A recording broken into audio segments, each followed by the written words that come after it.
Let's imagine something that sounds like financial science fiction.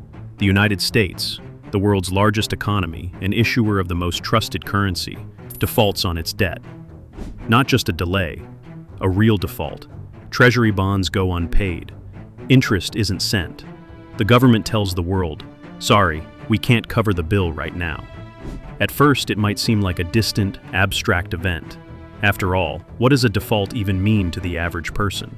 It's not like someone comes to your door and takes your iPhone because Washington didn't pay its bondholders.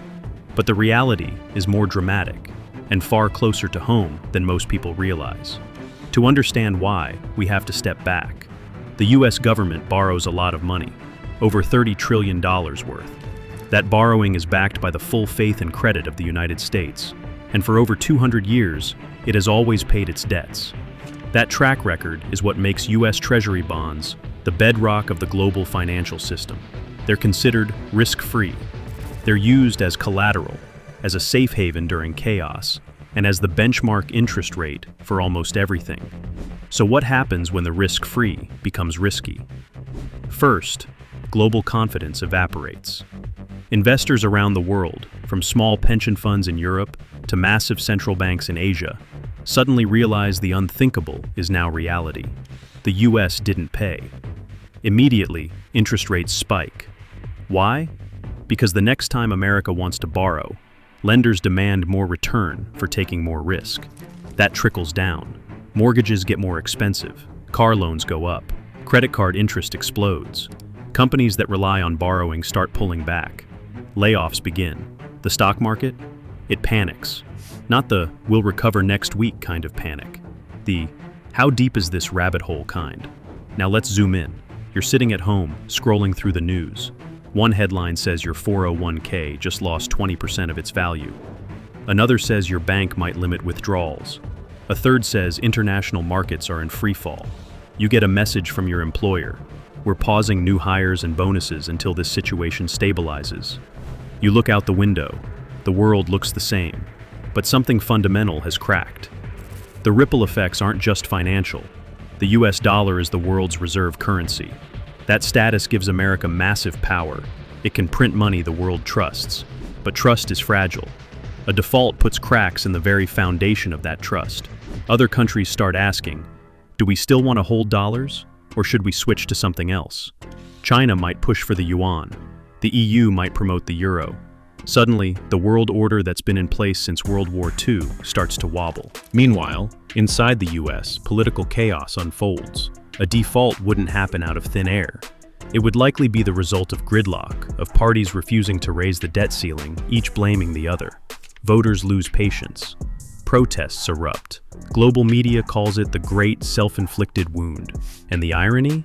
The US can print the money it owes. It's not that the country doesn't have money. It's that it chose not to pay, which makes the betrayal even more unnerving. Now, not all defaults are permanent. Maybe the government fixes things a few days later. Congress raises the ceiling. Payments resume. Markets breathe a cautious sigh of relief. But damage has already been done. It's like smashing a glass and gluing it back together. It never quite looks the same. Interest rates remain elevated. International partners start hedging their bets. Trust doesn't return overnight. But what if the default isn't fixed quickly? What if weeks go by, then months? Credit downgrades roll in. US debt is no longer rated AAA.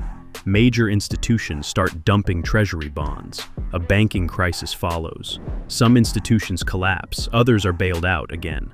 People begin to lose faith in more than just the government. They lose faith in the system itself. And then comes a more subtle shift, a cultural one.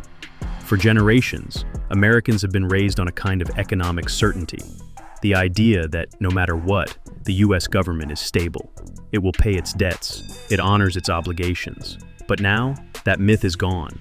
And with it, something larger erodes. A sense of stability, of trust, of long-term security. The kind you only notice when it's missing. Let's pause here. Would this really happen? Hopefully not. History shows the US always comes close to the cliff, and then steps back. Political brinksmanship makes for good headlines, but terrible economics. Still, every time the ceiling drama returns, we edge closer to the unimaginable. So, what actually matters? That we stop treating the debt ceiling as a game of political chicken. That we understand how deeply interconnected everything is, your rent, your job, your savings, to things that seem abstract until they're not. That we remember trust takes decades to build and seconds to lose. Because a US default isn't just a financial mistake, it's a psychological earthquake, one that shakes the foundation of the entire modern world. And the aftershocks, they last far longer than the headlines. Would this really happen? Hopefully not. History shows the US always comes close to the cliff and then steps back. Still, every time the ceiling drama returns, we edge closer to the unimaginable, that we understand how deeply interconnected everything is, your rent, your job, your savings, to things that seem abstract until they're not. Because a US default isn't just a financial mistake, it's a psychological earthquake.